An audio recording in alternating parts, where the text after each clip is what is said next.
Welcome back to ADHD Power Tools. We have Jeff Copper with us again today. And today I want to talk to you about organization, but more specifically, the anatomy of organization. For us with ADHD, we have executive dysfunction. We have trouble staying organized sometimes. I want to ask you, how would you describe the anatomy of organization? What steps would you take? Is there a process and approach? Could you talk to us about, how someone with ADHD can improve their organization? Yeah, so I call it the anatomy of organization, because you need to understand all the parts and the pieces and how they work. And most people, it's a feeling like organization, I just got to do it. But if you really think about organization, it's a two-step process.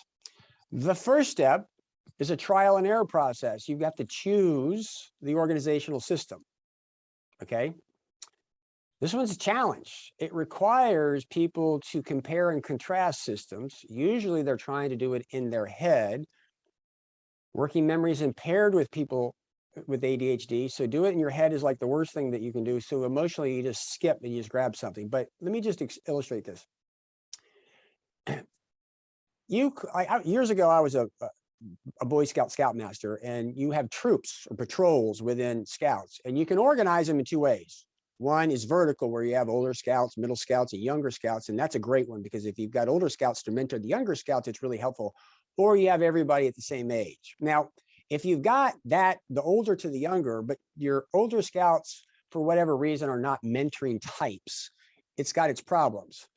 Having all the scouts the same also has its problems. They're two different organizational systems. They both have their pros and cons, but you need to sit down and take a look at the resources that you have to determine which is the best system. Now, I'm keeping that simple. That's just two options. You can be centralized or decentralized. That's just two systems. A sales manager might have a product for small businesses, medium businesses, and large businesses, and he's got the United States. So he could organize it where each state's got a sales rep that sells all three products. Or a person could specialize maybe in small business and cover the Southeast, large business and cover the Southeast, et cetera. But the part that nobody thinks about is that trial and error, to take a look at the different systems to determine which system is going to work based off of the parameters that you have. It's a trial and error process. In other words, it's not methodical. You just don't pick it and go. You have to do it. And as a student, one of the challenges that students have is all the teachers do things a different way. You've got stuff over here and over here and over here and over here and over here. And like, how are you going to organize it? What's your system that you're going to bring it all together in? Because once you choose the system, then you have to organize within that system. Okay. Most people with ADHD don't go through the thinking process of what's the best system. Oh my God, this app, it looks great. I'm going to jump into that app, and they try to organize in that app, and they'll run into a cognitive constraint that they're not aware of, which is like running into a brick wall, or they didn't pick the right system for what they're really trying to organize. And the thing that's really important is at the beginning of it, it's a trial and error process. Usually you should brainstorm. So that's the two-step process. Now, there's a cost-benefit analysis that needs to come into organization too. And what I like to describe is, imagine that you're getting paper bills and you want to be organized. Your bills come in, you pay them, and I want to file them in a file, in a drawer, in a cabinet, in the closet, right? It's really, really good, because if you organize all that stuff and you do all the work and something comes up and you need to find a specific bill, you can go right to it instantaneously. But if you never have to do that, you did a lot of work for nothing. It takes up a lot of space. It does. The other option is you pay the bill and you throw it on the floor. Now, if you never have to reference the bill, hell, you saved yourself a lot of time and effort. But if you've got to find one, you've got to spend a lot of time digging through it. So the question really is, from a cost benefit, is it worth all that work to put organization into it? Or is it better just to throw it on the floor? Or in my situation, I pay the bill and I put it in a box.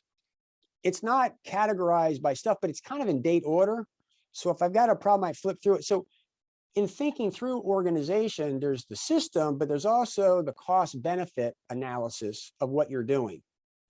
The next part I'd like to bring into this is people like, okay, when it comes to organization, I need to begin to delegate stuff. Well, most people don't realize you can't delegate anything unless you organize it first. I either have to organize it and say, okay, Brooke, this is how it's done, and this is what I want you to do. So I'm delegating the execution, but I have to organize it. Or I'm going to walk in with a bunch of stuff, but I got to organize my thoughts on what I want to come out of it. And the way I describe that is back in the 90s, I started using Quicken. I started banging financial data in, and then I printed a report. And it was a complete nightmare. What I should have done is sat down and think, what do I want the report to look like? Organize my thoughts around that, and then put the data in. So a lot of people think, hey, I should delegate this, but they don't stop and realize they need to organize it first. So collectively, these concepts are what I call the anatomy of organization. It's a two-step process. You've got to figure out which system makes the most sense. Part of that is the cost benefit analysis. And sometimes you've got to delegate things out. You've got to organize that.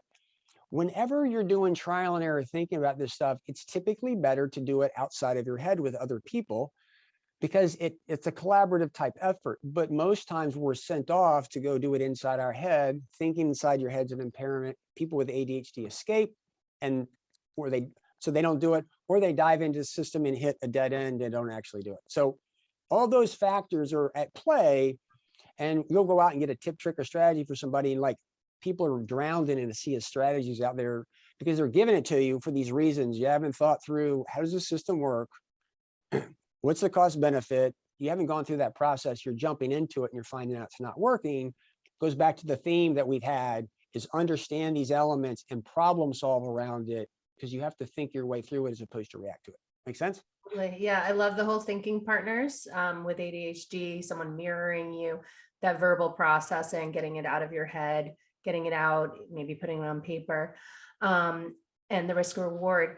Question for you, Jeff. So you get into the whole risk reward, and what if you were thinking about that for every little thing that you did? So now I understand filing, you need a system. For delegation, you need a process before you can explain it to someone who isn't in your brain. But what I find challenging for ADHDers is when we just analyze everything. Well, should I do it this way or should I do it that way? Should I do this? And then you just don't do anything. So how do you choose? All right, this is going to get a little bit complicated. At the end of the day, executive functioning and thinking, the process of working memory and the process of thinking. So to me, there's four ways. There's methodical thinking, trial and error thinking, insightful thinking, which you call out of the box or creativity, and then there's a shift in mindset. Fundamentally, the processes are the same process. How a person does each one might be a little different, but the fundamental process is the same. Okay. The trick really is your brain is to understand how you digest information inside your head, because that's an organizational function. All too often, it's difficult for you to understand that because it's invisible and you really don't even know what you're looking for. A lot of stuff on my YouTube channel, I actually have videos on the thinking process to use mathematics to help people see it in their head, is if you can begin to witness how you digest information in your own mind, that's going to be the most natural way for you to do that. And so for me, I figured that out in 1988. I was working in Manhattan with Bill Tate, and this is information. This isn't like organizing everything in the house. And I'm going to describe the process physically, not cognitively, because since that time, everything I've got is all organized around the same concept. So what it was is I was selling group health insurance at the time. And if I sold a case, I'd have to confirm with the underwriters that the pricing was right. I'd have to get booklets, I have to get contracts, I have to get ID cards, all this stuff that you had to do. So what I learned is my secretary had a filing cabinet with 31 hanging folders representing each day of the month. So I would take ID cards and contracts and whatever, and I'd set certain folders. And on the inside, there would be a sheet of paper that I would have some notes, and bear with me. I'd have with the notes that I would have, and then I would have supporting documentation. So if I sent something to somebody to get something, like today, this is like a client thing, I would write something here, which, by the way, I have this is like stories and stuff that I have with clients. So I would have supporting document on one side. I would write what was gone. I would put this in my outbooks, and I might put what's today. Today's like the 14th. I would put a post-it saying the 18th. My secretary would take it, drop it in the 18th folder. On the 18th day, she would drop all that stuff in my inbox, and I would go through and say, did this get taken care of or what? And it would go through this loop around in circles, around in circles. Once it got resolved, it was done, and I would just throw it in the trash, or I would weed out the pertinent information and we go to a historical file. Okay. Cognitively, that's my system. In my inbox, I've got 31 subfolders under my inbox. If I send something to you, Brooke, about this, and I want to hear for a couple of days, I'll take it out of my outbox and I drop it in. Now, this is the physical manifestation of it, but I've learned this over the years because when I have a moment and I have an idea, I drop it into my system. Okay. And I don't have to worry about it. The system is going to take care of itself. So if I'm walking down the street and somebody says something, I send an email to myself because it goes into my system. Does this make some sense? Absolutely. But understand that my organizational system is based off of my cognitive process, not the tool. I was working years ago at a company, and I went there because I'd been used to Outlook, and they had whatever IBM's version of it. And there was a problem because I couldn't take it out of the outbox and stick it into my system. If not, it would delete or whatever. And literally I had to go to HR and I had to get special permission to have this thing programmed to fit my cognitive process. And it's, again, I've had it, I've showed it to other people, people have adapted it. So that's my thinking process. So whenever I'm managing information, it's there. My cell phone is set up a very similar type of way. My physical surroundings, I'm very compartmentalized. Everything needs a home. So like when I go to my folders under my documents, actually I use Dropbox, there's like a set number of them. And like, this is what I'm looking for. And I'm presented with a decision based off of what's there. And I go, okay, logically, where would it be? Oh, it's going to be in this folder. Then I see subfolders and subfolders and subfolders. So when I find something, I'm presented with a limited number of choices, and I logically click on it until I get to a file folder, go, that's what I'm looking for. Understand that that's my cognitive process that I've studied, not trying to pick a process and get my cognitive way. So it's a complicated story, but a lot of people with ADHD, they're not self-aware to watch their own behavior, to recognize what's going on. And you're saying, well, how do I do that, Jeff? Just watch your behavior. The problem is we try to override what we're doing. We don't watch ourselves because we've said this in some other videos. You're instinctively going to go, if you watch your behavior without judgment, you're instinctively going to go do that. So I have to print. Why?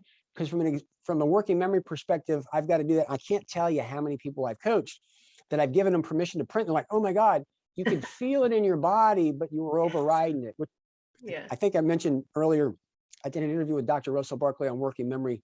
So I've used attention, talk, radio, GPS, and we go through his theories and what I'm doing. At the end of it, we conclude that paper's high tech for people with ADHD. Absolutely. So anyway, I didn't mean to kind of go on, but, It's okay. but part of this is people Knowing are always yourself. looking for people to tell them what to do. You've got to look at that, and you've got to watch yourself, and you've got to figure that out on your own to be successful for that. Absolutely. And trust yourself too. Just because there's a million apps and a million systems doesn't mean that you have to go and cherry pick each one. By the way, I used to use a penned file when I was in the school system, and as an assistant director of special education, my mentor told me about that, and it was genius. My secretary would also put on like the 31st. Okay, these are all the things you have to come back to. It worked amazingly. Did you notice the relief? Because you didn't have to worry about remembering stuff. Like exactly. It was just automated. Set it and you forget it. Yep. And I was interviewing Dr. Sharon Sleen one time. She said, worry is worry, but anxiety, not all anxiety, but anxiety is a physical manifestation of worry. And if you can't hold it all in your mind, that's a working memory problem. So often, if you have too much anxiety, it's overwhelmed. So when people come to me that I'm overwhelmed, I'm like, well, let's go work on the working memory, because when we get it outside your head, you won't worry so much, which reduce the anxiety and solve the overwhelm problem. But people are focused on the emotional paralyzed part. The root cause, you go back to working memory and work that downhill. Yeah, so it's okay not to get everything done right away and keep it up here. Yep. I love it. I love it. But before we end today's episode, I want to ask you, Jeff, how can people get in touch with you? How can people learn more about you? Best thing to go is just my website. It's digcoaching.com. When you go there, there'll be access. You can get to my podcast, which is attentiontalkradio.com. Attentiontalkvideo.com is my YouTube channel. I also have Attention Talk News, which is a subscription-based thing. I got blogs there that's got all kinds of stuff, ebooks. Anyway, it's all things attention. Also, there's a list of current events of speaking engagements that I'm going to. There's in the archives, like this will end up being in our archives for people to go find that. So there's all kinds of stuff that's there. And like I said, digcoaching.com is the best place to go. That's awesome. Well, thank you so much, Jeff. Jeff, it was Thank you a for the pleasure to be able to listen to you at the International ADHD Conference, write with you on Attitude Magazine. We've definitely crossed paths, and to officially meet you, you have so much knowledge. Well, thank you guys for what you guys do and trying to help the community out there by doing this. You guys are a really good tag team and good duo. So I applaud what you're doing. Thank you. Thank you. Thank you. Well, we'll see you again, Jeff. Thank you.